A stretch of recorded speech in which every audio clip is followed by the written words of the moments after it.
Theodore Bagwell, played by Robert Nepper, is a fictional character from the American television series Prison Break. He is part of the main group of characters in the series and is part of the Fox River 8. After guest starring in the series' second episode, Alan, the actor, became one of the regular cast members. The character was introduced into the series as a fellow prisoner of the protagonist, Michael Scofield, played by Wentworth Miller, at Fox River State Penitentiary. As the leader of a white supremacist group, T-Bag is one of the most villainous members of the Fox River 8. In the second season, the character's storyline veers from the main plot as a separate subplot. As the series progresses, more of the background story of the character is revealed. The character has appeared in A&E's Breakout Kings, portrayed by Nepper. Appearances. Bagwell appears in every episode of the first season except the series pilot, Episode 4, Cute Poison, and Episode 5, English, Fitz or Percy. Quote, he does not appear in 3 episodes of the second season, Scan, quote, Disconnect, and The Message. Bagwell appears in every episode in seasons 3 and 4. A younger version of the character, played by Michael Golka, appeared in one episode via a flashback sequence in Bad Blood. Quote, Season 1. Theodore Bagwell is the leader of the Aryan gang inside Fox River, a racist and a pedophile. He is detested by most other inmates, such as John Abruzzi, Peter Stormer, or Benjamin Miles, C. Note, Franklin Brockman Dunbar, but his status within the Alliance for Purity protects him from attacks. Upon the arrival of Michael Scofield, Wentworth Miller, at Fox River, Bagwell wants to ensnare him as his personal plaything, but is unsuccessful. During a race riot in episode, Alan, his cellmate and lover, is fatally wounded. Believing Schofield was responsible, Bagwell seeks revenge but is stopped by Abruzzi, who has his goons assault him, sending him to the infirmary, after which the character is absent for 2 episodes. When he returns in the episode, Riots, Drills and the Devil, Bagwell instigates a full-scale riot, during which he accidentally learns of the escape attempt and threatens to tell the other inmates. If Michael and the others do not include him, the others have no choice but to agree. At the end of the riot, Bagwell defies the orders of Michael and Abruzzi and murders a guard that could expose the escape. He later frames his friend and fellow Aryan gang member Troki for the murder. Following this, Bagwell becomes a fully fledged member of the escape team in the episode The Old Head, blackmailing them to include him. Bagwell is initially an endless source of friction on the escape team, testing the others' patience with racist taunts, and is a constant strain on Michael's conscience. Throughout the season, T-Bag is shown as having a sexual interest in other inmates, and coerces his new cellmate Seth into a sexual relationship. After Seth hangs himself, Bagwell moves on to harass newly arrived inmate Tweener, who had alienated himself among Fox River's prison population. Michael, who was feeling guilty about Seth's death, finally confronted Bagwell with a crowbar to the knee and told him to leave Tweener alone. In the following episodes, friction continues to increase between Bagwell and the other members of the escape team. When the group ultimately discovers that they have one too many for a successful escape, Abruzzi gives Bagwell an ultimatum in the episode, Odd Man Out. Back out of the escape or die. Bagwell also learns that his cousin James Bagwell and his son had been killed and is deeply upset, knowing that Abruzzi was behind it. Bagwell seeks revenge, and later slashes Abruzzi's throat with a razor blade, in a failed attempt to kill him. Bagwell is among one of 6 inmates included in the first unsuccessful escape attempt in the episode, End of the Tunnel. Quote, Bagwell is more loyal to the team in the season's later episodes, contributing to keep the escape tunnel hidden and engaging in reluctant relations with a transvestite inmate to further the escape plan. In the episode, Bluff, his skills at rigging a deck of cards also help the team. Upon learning in The Key that Abruzzi has returned to the prison, Bagwell is frightened and makes a second attempt on Abruzzi's life but is stopped by C-Note, who reminds him that Abruzzi is providing their transportation. Abruzzi claims to have forgiven Bagwell, but the two characters keep a wary eye on each other for the rest of the season. In the final episode of the season, Bagwell escapes from Fox River along with Michael, Abruzzi, C-Note, Tweener and 3 other inmates. In order to ensure his safety, he handcuffs himself to Michael, knowing that it will keep Abruzzi from killing him. Abruzzi finally manages to get his revenge when he later cuts off Bagwell's cuffed hand with an axe, seriously wounding him and leaving him for dead. Despite this, Bagwell survives and eludes capture. His last scene of the season features the character staggering through the woods with his severed hand tucked into his armpit. Season 2. Bagwell has his hand reattached by a veterinary surgeon named Drive Marvin Guttit, whom he murders afterwards.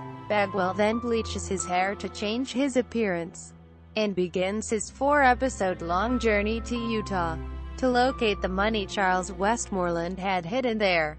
In the 5th, 6th and 7th episodes, he rejoins part of the main cast as the group of 5 fugitives dig for Westmoreland's $5 million under a garage. Bagwell tricks the other fugitives, stealing all the money, and sets out to find Susan Hollander, the woman who betrayed him. From the 8th episode onwards, Bagwell's storyline separates from the main plot, which concerns the protagonists escaping and later deciding to solve the conspiracy. In the following episode, Unearthed, Bagwell arrives at Hollander's house, which has been vacated and is for sale. He is captured at the house by Brad Bellick, Wade Williams, and Roy Geary, Matt DeCaro, after hiding the $5 million in a locker at a bus station. The next episode follows Bellick and Geary's torture of Bagwell as they try and discover where he has hidden the money. During the torture, the key to the locker that Bagwell had hidden in his sock falls out. The 3 men scuffle to retrieve it. Bagwell grabs the key and swallows it.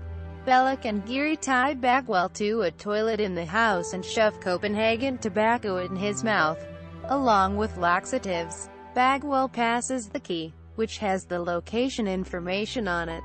They clean it up, and use plastic handcuffs to attach his wrist to a radiator. Bagwell escapes from the coffin Bolshoi booze by re-severing his hand. Geary betrays Bellick and takes the money to an upscale hotel. Bagwell, having placed a tracking device in the bag, tracks it down and kills Geary by smashing his head with a champagne bottle.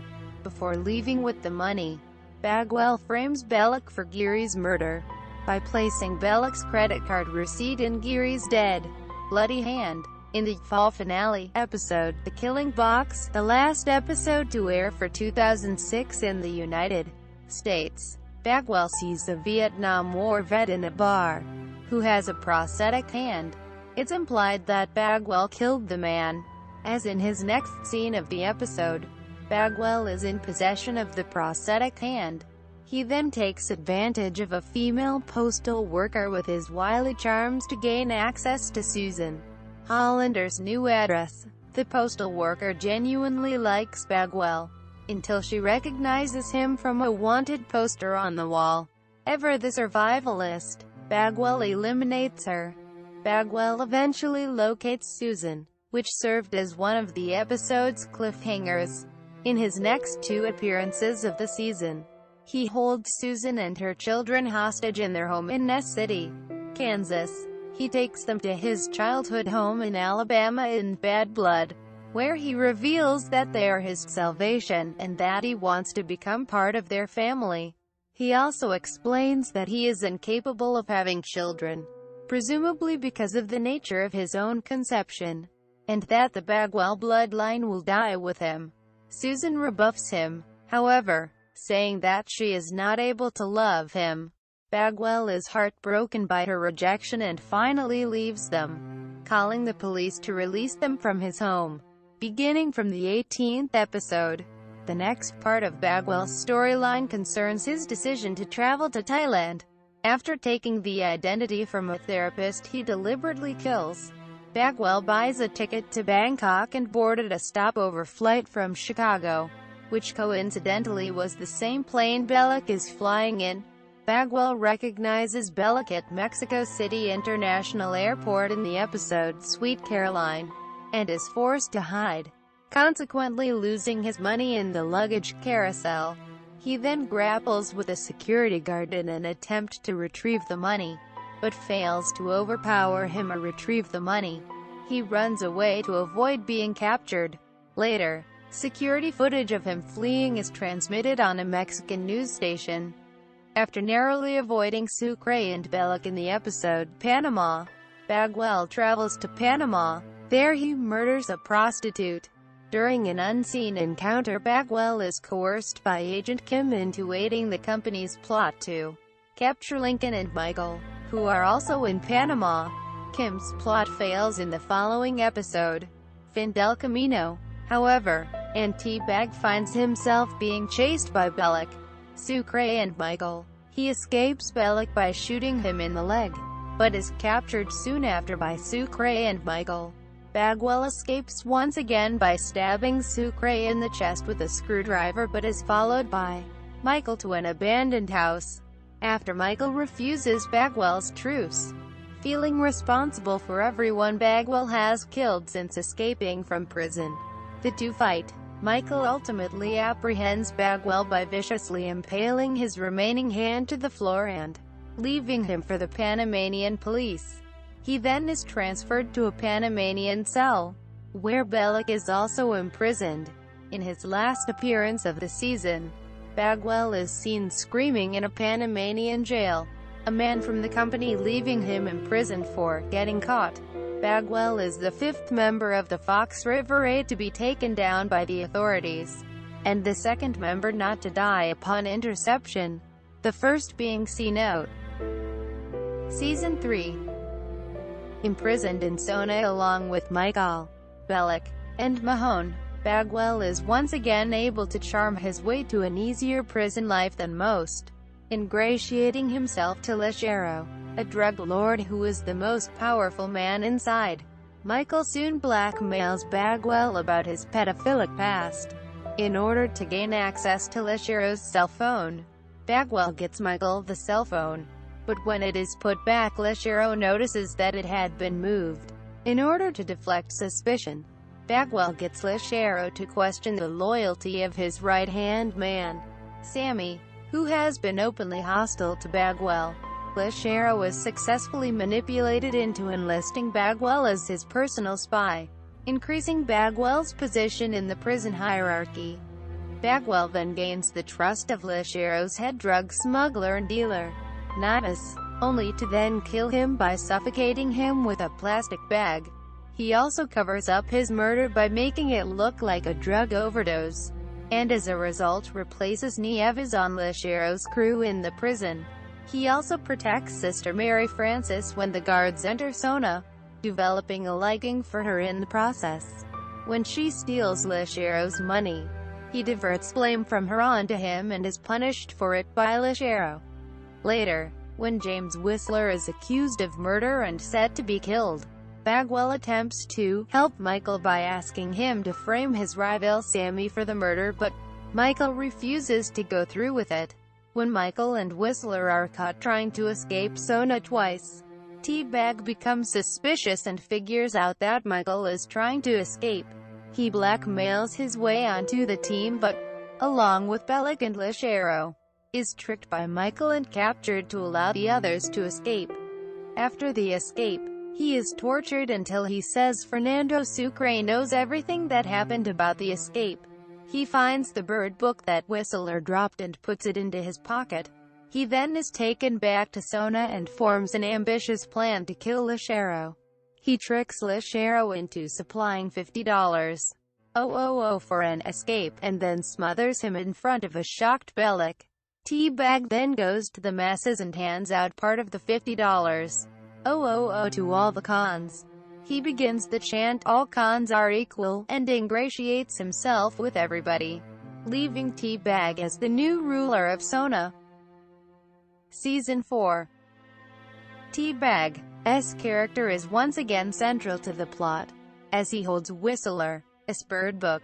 As mentioned by Lincoln in the premiere episode, a riot in Sona led to T-Bag, Sucre, and Bellic escaping between the third and the fourth season. Much of T-Bag's character arc in this season is devoted to exploring the friction between his discovered yearning for legitimacy and his desire to seek revenge on Michael for leaving him behind in earlier seasons. After crossing the border, T-Bag begins to uncover the clues in the bird book and finds documents conjured up by Whistler to portray Cole Pfeiffer, a top salesman at a corporation called Gate. This forces T-Bag's character to become critical to the plot. T-Bag's storyline is initially separated from the other main characters, and he spends most of his screen time attempting to carry on his charade as the top salesman for the Gate Corporation, while spending most of his time trying to decipher the contents of Whistler's bird book. In the following episodes, T-Bag appears mainly in scenes at Gate, where he continues to play a salesman. It is established that, together with Gretchen, he is planning on double-crossing Michael and his team after they steal Skyla, in order to sell it to a Chinese crime syndicate for $125 million. By the episode, Quiet Riot? It becomes apparent that Gretchen is clearly the more ruthless and devoted to the plan, while T-Bag begins to grow increasingly attached to his new life, and his dialogue shows that he wishes that he actually was Cole Pfeiffer rather than Theodore Bagwell. Because of this, the character often shows a softer side in this part of the season. For instance, after he learns about the death of Bellic, T-Bag seems to be somewhat upset, despite the nature of their relationship in past seasons. However, he is still shown as intent on exacting revenge on Michael. T-Bag and Gretchen are waiting in T-Bag's office with machine guns in selfless prepared to ambush the Skyla team when they return. When T-Bag's boss, Mr. White, spots Gretchen's gun under the table, she takes the entire company hostage. Seeing his chance at a new life at Gate being destroyed forever, T-Bag reluctantly helps her take the Gate employees hostage. But in the same episode, T-Bag is arrested by Trishan, who is actually an undercover federal agent sent by Homeland Security agent Don Self. At the end of the episode, Michael's team is successful in getting Skyla and hands it over to Self, who, in the episode's twist ending, betrays everyone and steals Skyla. After Self murders Trishan, he forces T-Bag to help him track down Gretchen by giving him the home address of her sister Rita and daughter Emily, whom T-Bag holds hostage while Gretchen and Self find a new buyer for Skyla. In the episode Just Business, T-Bag continues to mourn the loss of his new life. When a Bible salesman asks to come in, T-Bag believes him to be a company agent and takes him hostage. After saying he wanted to be Cole Pfeiffer and not Theodore Bagwell, he is about to kill the man when Rita tells him not to, saying that he has a chance for a new life. So he lets Rita and Emily go and unties the man, only to be knocked unconscious, proving that the man was a company agent. In the final third of the season, T-Bag is forced by the company to work with Lincoln, Gretchen, and Self to get Skyla back by tracking down the buyer. The team is later joined by Mahone, when Gretchen is shot in a firefight with the buyer's underlings. T-Bag's character shows lingering hints of his softer side as he implores the others to spare Gretchen's life, still holding on to his desire for legitimacy. However, T-Bag continues to work with the rest of the team in the next few episodes, but also spies on the rest of them, and in several episodes reports back to the company as leader, General Kritz, with secret information that he has overheard. It is revealed in VS and Sob that T-Bag hopes to be rewarded for his efforts by becoming a fully fledged company operative with his own office and desk. As the plot unfolds, he begins to grow back into his old ruthless persona. After the general arrives in Miami in Sob, T-Bag starts working more directly with him and his minions, attempting to impress the general and give him leverage against Michael. T-Bag tracks down Michael's girlfriend Sarah Tancredi and holds her captive in Cowboys and Indians.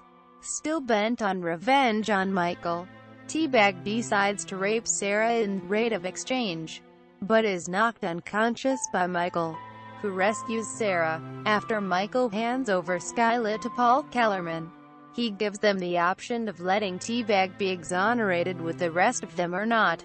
In the end, Sarah, Michael, Lincoln, Sucre, Mahone and C-Note vote to have him taken back to prison. In the character's final appearance in the series epilogue of the series finale, set 4 years after the main events of the show, T-Bag is revealed to be back at Fox River. He is seen overhearing an inmate speaking of the captivity of negativity, a term used by Gate. He sees the inmate was reading a book from Gate and he warns the inmate, telling him he does not ever want to see that book again, and the inmate replies, referring to T-Bag as Sir. He is last seen whistling to a boy to hold his pocket. T-Bag looks up at the sky. Once again the king of prison. He is the only member of the Fox River 8 to be in prison when the series ended. The Final Break. During the movie Prison Break, The Final Break, it shows T-Bag was taken back to jail in a neighboring prison to Sarah.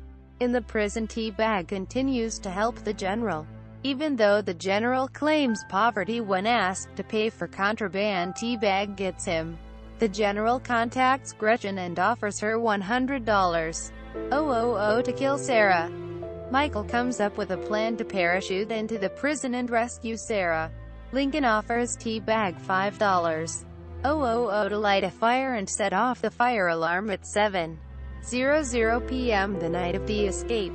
T-Bag demands $100 and suggests they can get it by robbing the general of the money he has to pay the bounty on Sarah. T-Bag did this to settle grudges with a general, including the general's refusal to pay T-Bag for favors in jail. T-Bag provides Lincoln with the name and phone number of Joe Daniels, Richmond Arquette, the general's agent. Lincoln agrees to steal the money and put it in T-Bag's account by 7:00. Lincoln and Sucre then steal the $100 from Daniels.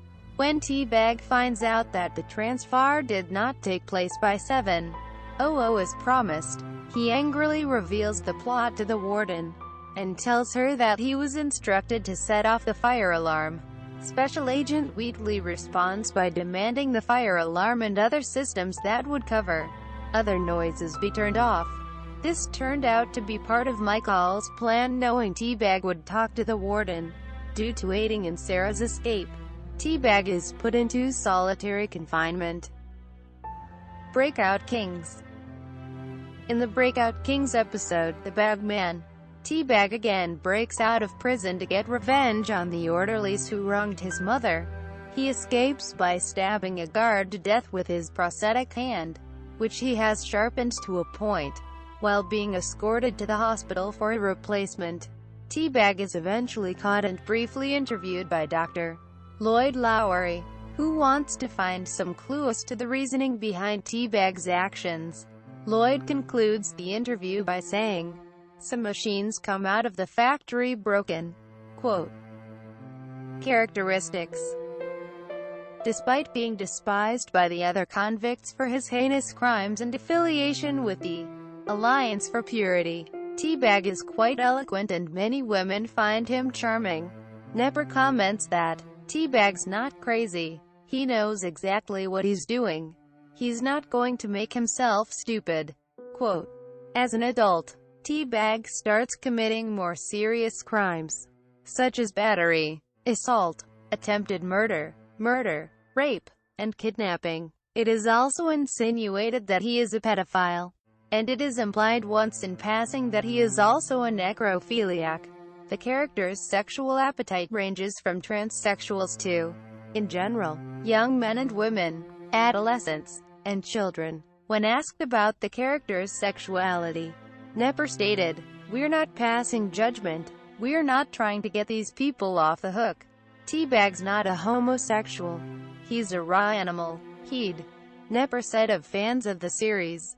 Around episode 6 or 7, I got so many letters from people saying, "When I first started watching this show, I absolutely hated you and I wanted you dead. Now I still want you dead. But I'm starting to feel for you. I think there's something in my eyes. A childlike thing in there. There's still an innocence. There's still a bit of hope." Quote.